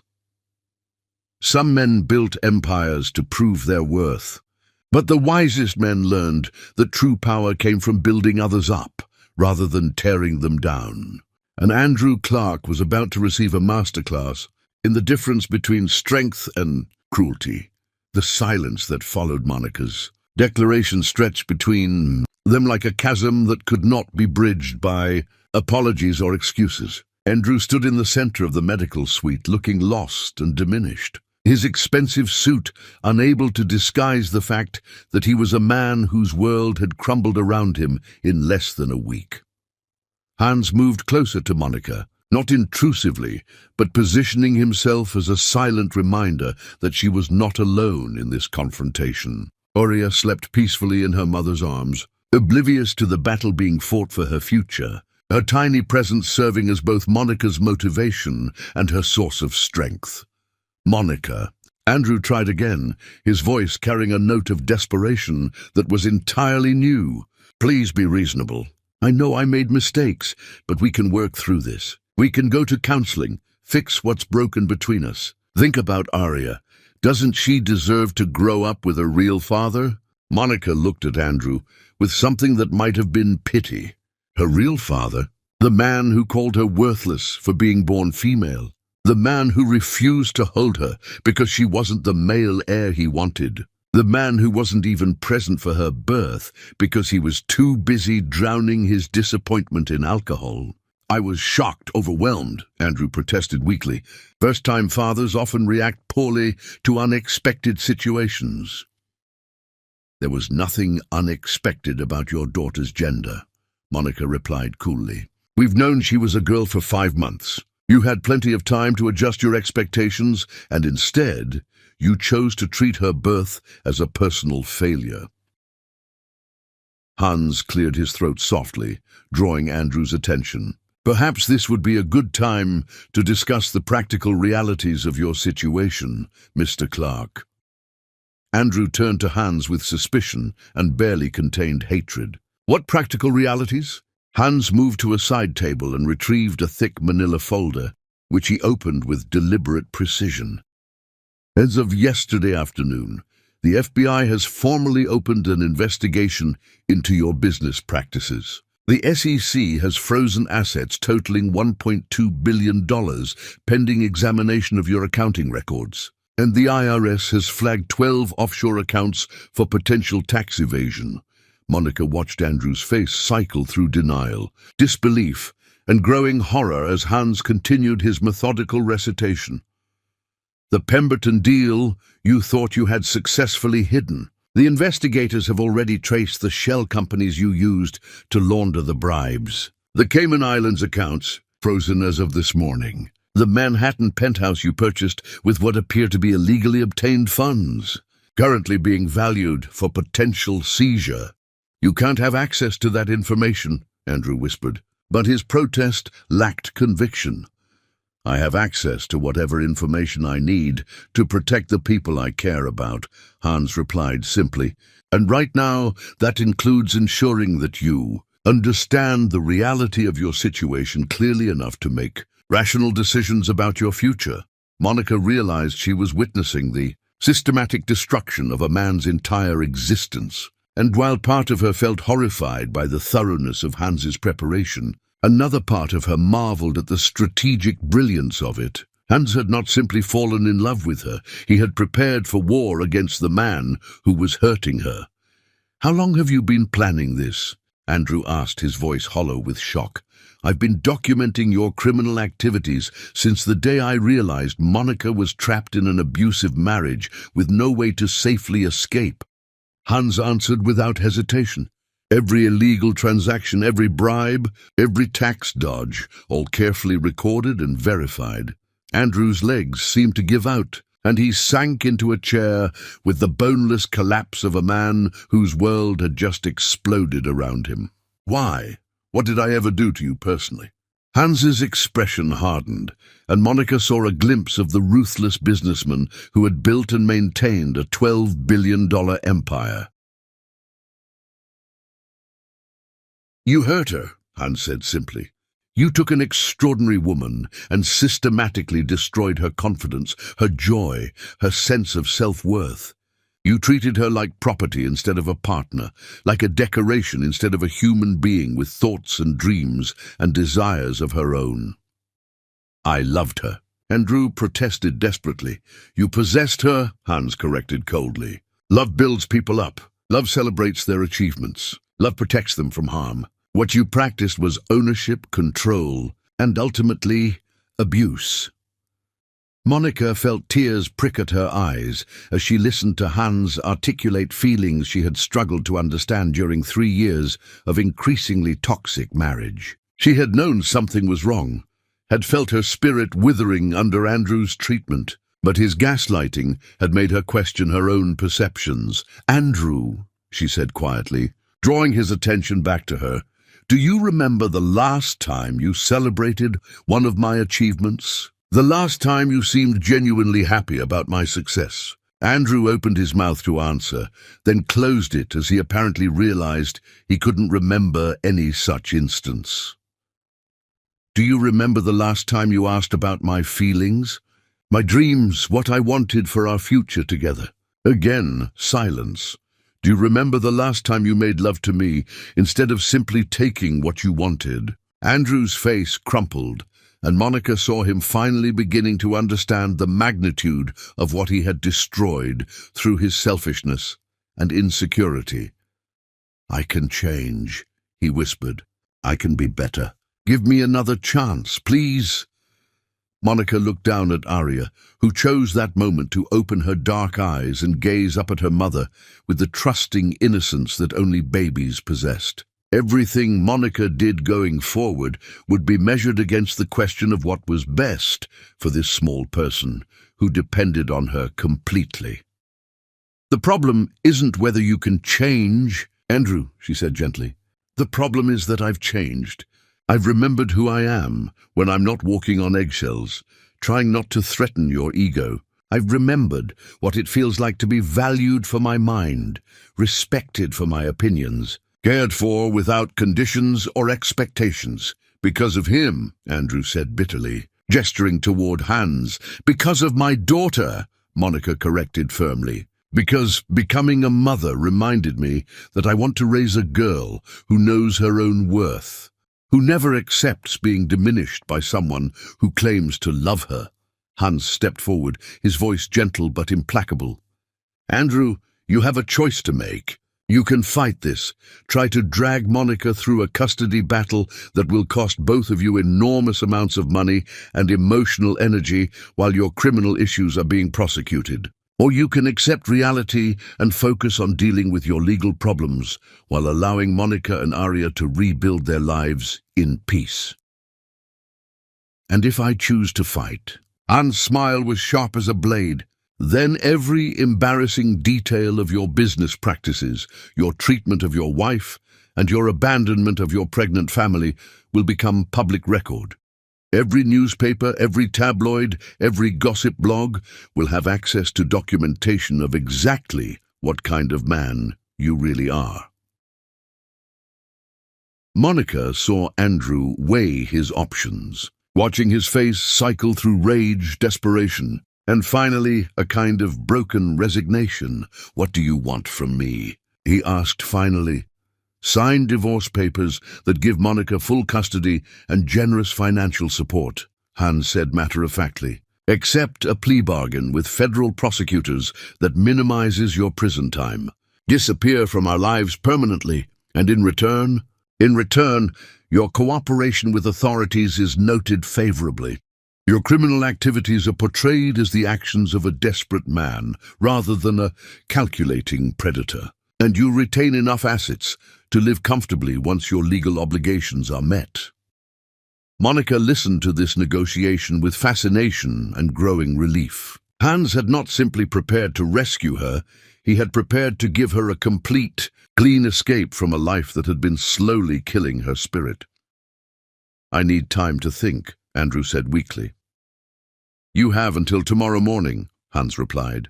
"After that, I release everything to federal authorities without conditions, and you face the full consequences of your actions."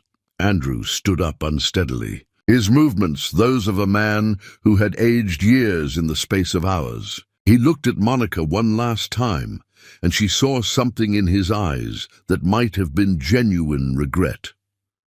"I did love you," he said quietly. "I just didn't know how to love you properly." Monica felt her heart squeeze with unexpected compassion. "I know you did in your way. But your way of loving was slowly destroying me, and I can't let that happen to our daughter." Andrew nodded slowly, then turned and walked out of the room without another word. The sound of his footsteps fading down the hallway seemed to carry with it the last remnants of Monica's old life. Hans closed the folder and set it aside, then turned to Monica with an expression of concern and gentle inquiry. "Are you all right?" he asked. Monica considered the question seriously. She had just watched the complete destruction of her husband's life and empire. She had confronted the man who had controlled and diminished her for 3 years. She had claimed her daughter's future and her own freedom in the space of a single conversation. "I'm better than all right," she said finally, surprised by the truth of it. "I'm free." Arya chose that moment to make a small sound of contentment, and Monica realized her daughter had slept peacefully through the entire confrontation, safe in her mother's arms and surrounded by people who would protect her from the storms of the world. "What happens now?" Monica asked. Hans moved closer, his expression hopeful but carefully respectful. "Now you rest and recover and decide what you want your new life to look like. Everything is possible, Monica, everything." As Monica sat in the golden afternoon light, holding her daughter and looking into the eyes of a man who had moved mountains to set her free, she realized that sometimes the end of one story was just the beginning of something infinitely more beautiful, and she was finally ready to write her own happy ending. Chapter 9: The Phoenix Rises. Freedom was not a destination but a daily choice, and Monica Sinclair Clark was about to discover that the most beautiful thing about breaking chains was not the relief of their absence, but the incredible lightness of remembering how to fly.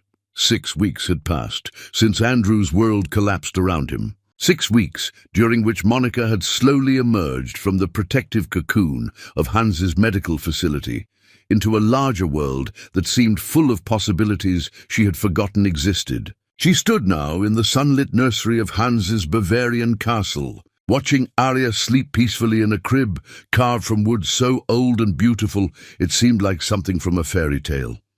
The castle itself was a revelation, not the cold, imposing fortress Monica had imagined when Hans first mentioned it, but a warm, living space where centuries of family history blended seamlessly with modern comfort. Ancient tapestries hung beside contemporary art, and medieval stone walls housed state-of-the-art technology that ran the estate with invisible efficiency.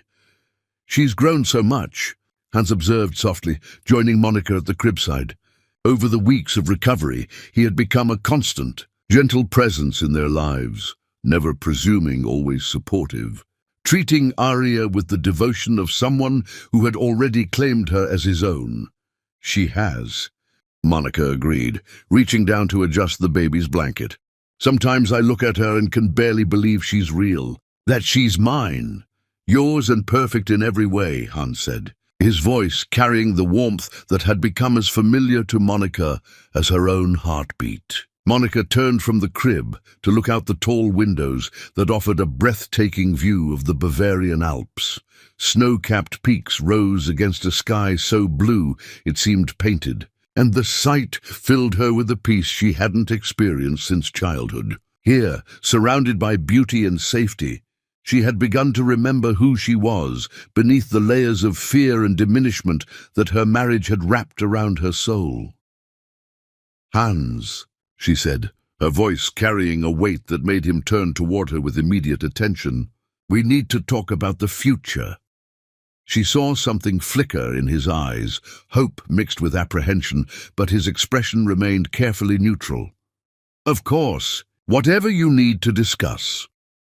Monica moved to the window seat, settling herself on cushions that had been positioned to take advantage of the spectacular view. Hans followed, sitting at a respectful distance that somehow managed to feel both considerate and intimate. "Andrew signed the papers yesterday," she began. "Full custody to me, generous financial support, and a complete relinquishment of any claim to visitation or involvement in Arya's life. How do you feel about that?"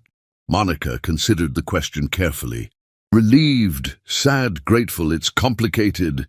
She paused, watching clouds drift past the mountain peaks. "Part of me feels guilty that Arya will grow up without knowing her biological father. And the other part? The other part knows that sometimes the most loving thing you can do for a child is protect them from people who would damage their sense of self-worth." Monica turned to face Hans directly.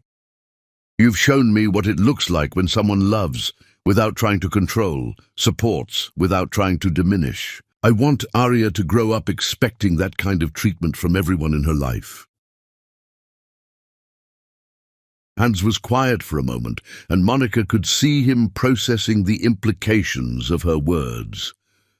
"Monica," he said carefully, "I need you to know that I don't expect anything from you.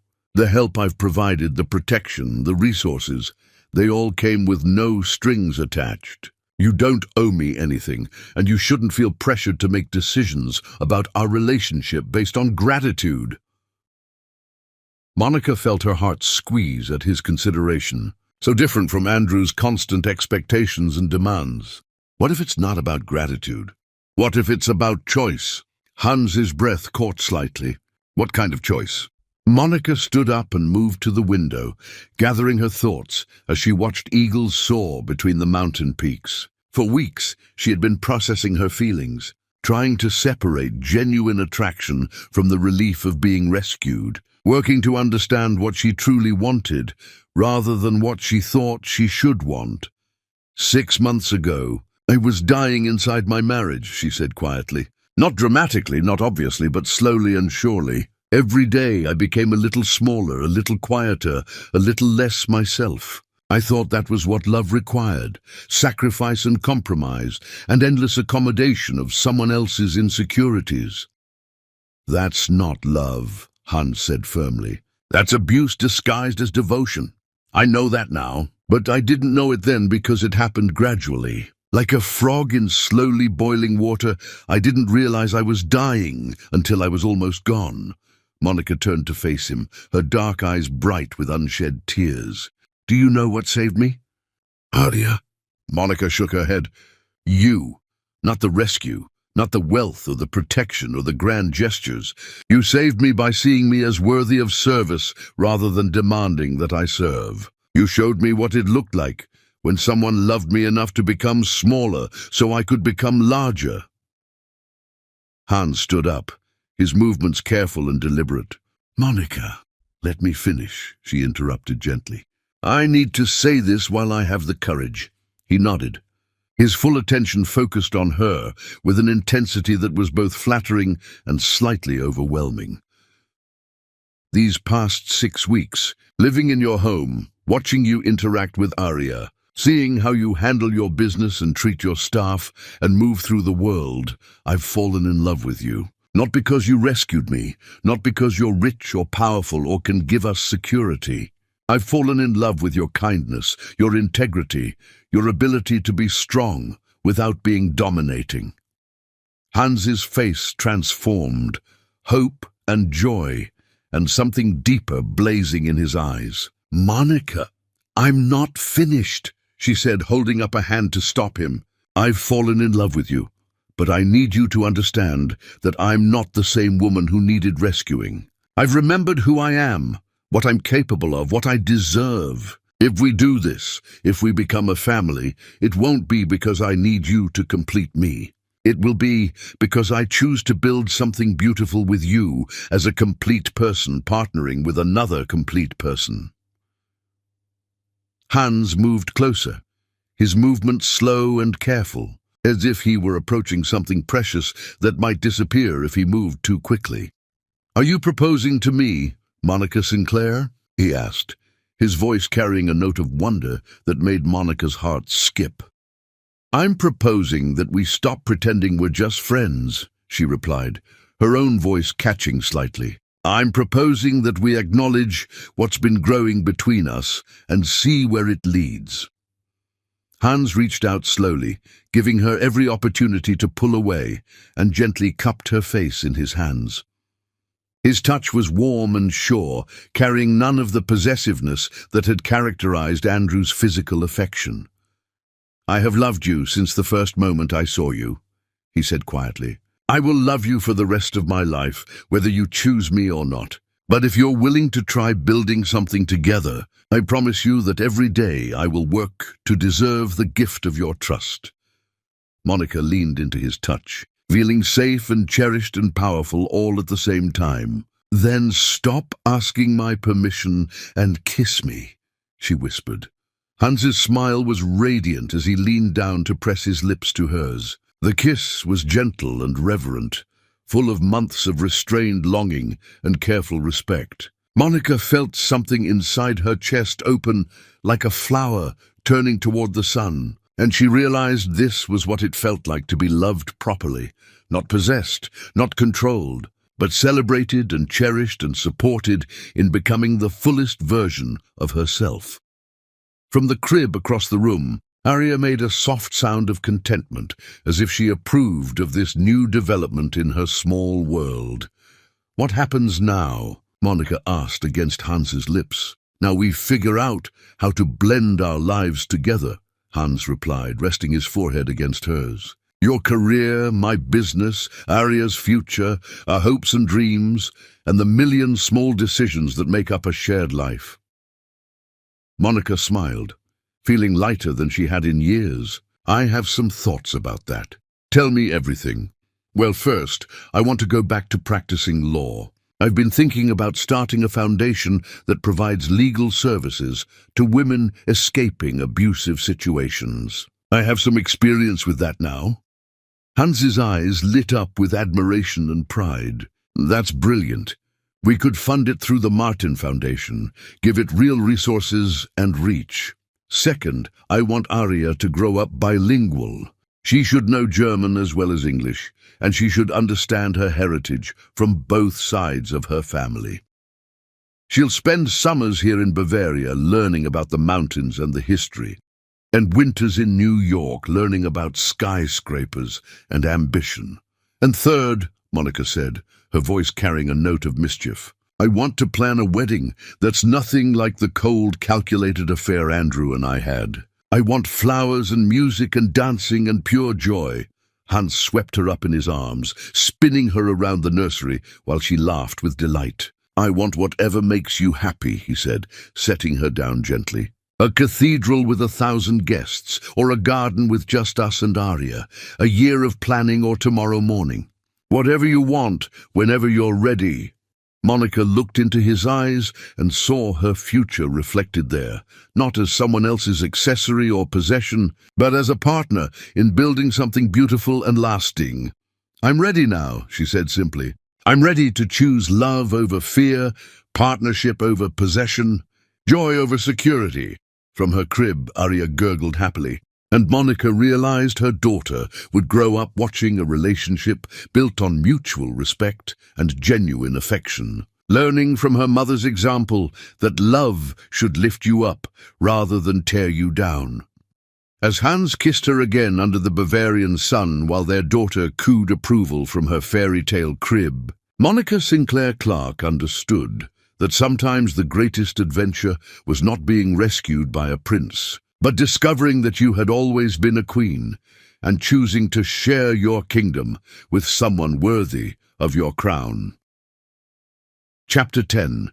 The Crown of Love. True love stories did not end with rescue or riches, but began with two complete souls, choosing daily to build something greater than either could create alone. And as Monica Sinclair prepared to marry Hans Martin, she understood that the greatest magic was not the transformation of rags to riches, but the alchemy of two hearts becoming one while remaining holy themselves. The garden wedding was everything Monica had dreamed of during her years of suffocating in Andrew's cold world. White roses climbed ancient stone walls, their fragrance mixing with the mountain air to create something that smelled like pure joy. 200 guests sat in chairs arranged on emerald grass, but Monica barely saw them. Her entire focus was on Hans, who stood at the altar, looking like he could hardly believe his good fortune.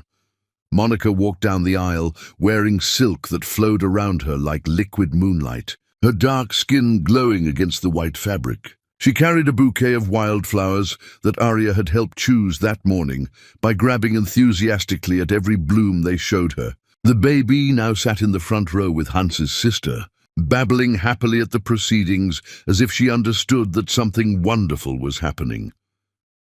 "Dearly beloved," the minister began, his voice carrying across the garden with warm authority, "we are gathered here today to witness the union of two souls who have found in each other not completion, but amplification, the ability to become more fully themselves through the mirror of true love."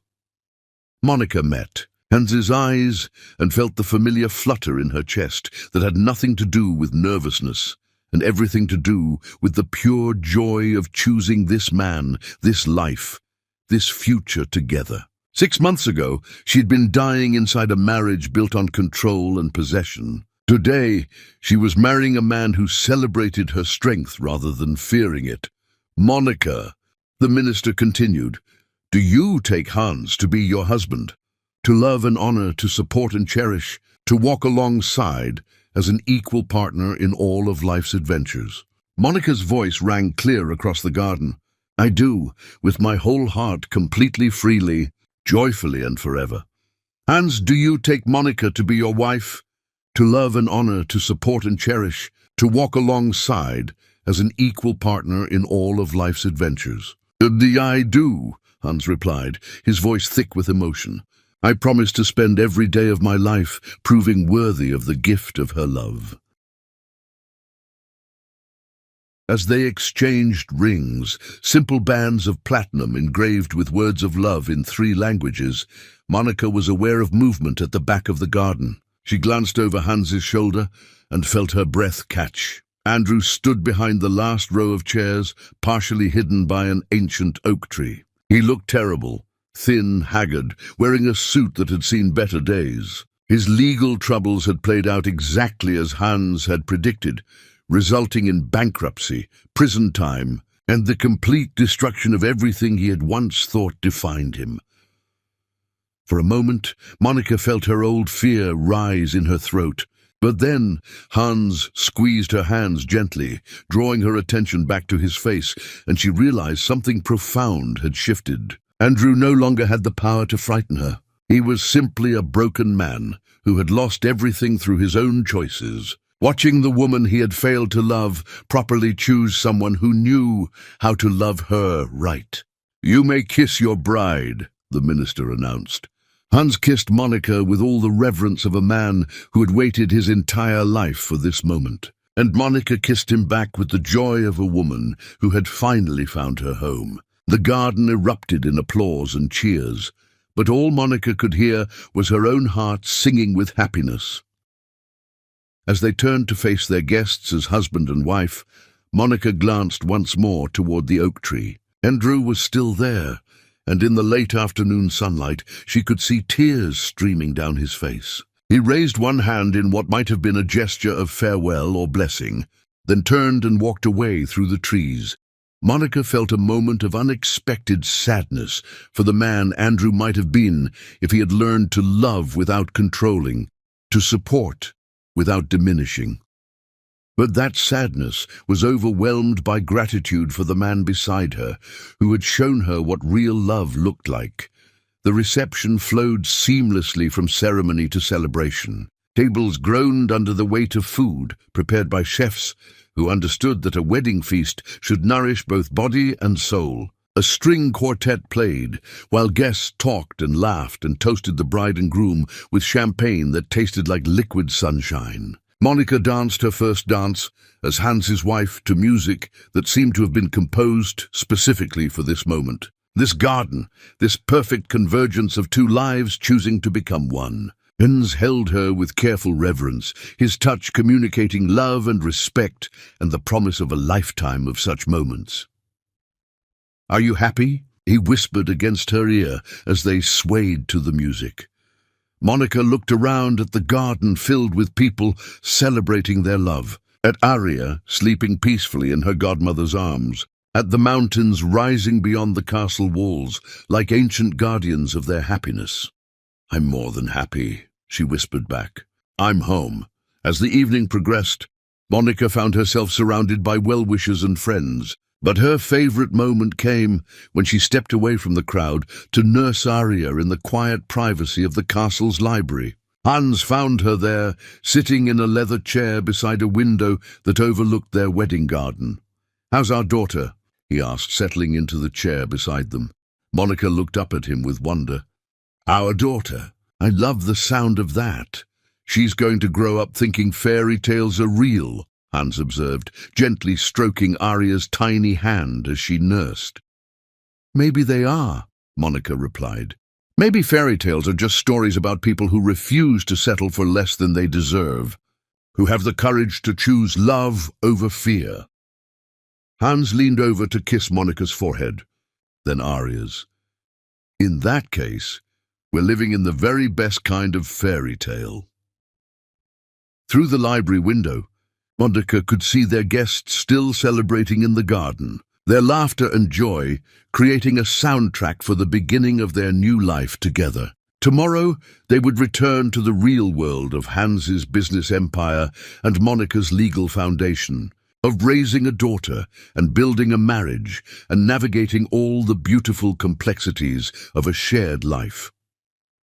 But tonight, in the golden glow of their wedding celebration, with her husband beside her and her daughter in her arms, Monica Sinclair Martin knew that sometimes the most powerful magic in the universe was simply having the courage to choose love and finding someone who chose to love you back with the same fierce devotion.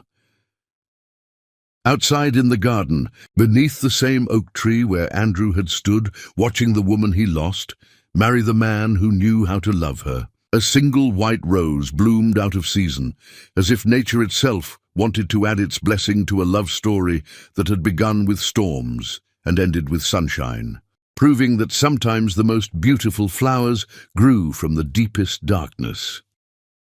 The fairy tale was complete, but the real story, the daily choice to love and honor and cherish, was just beginning.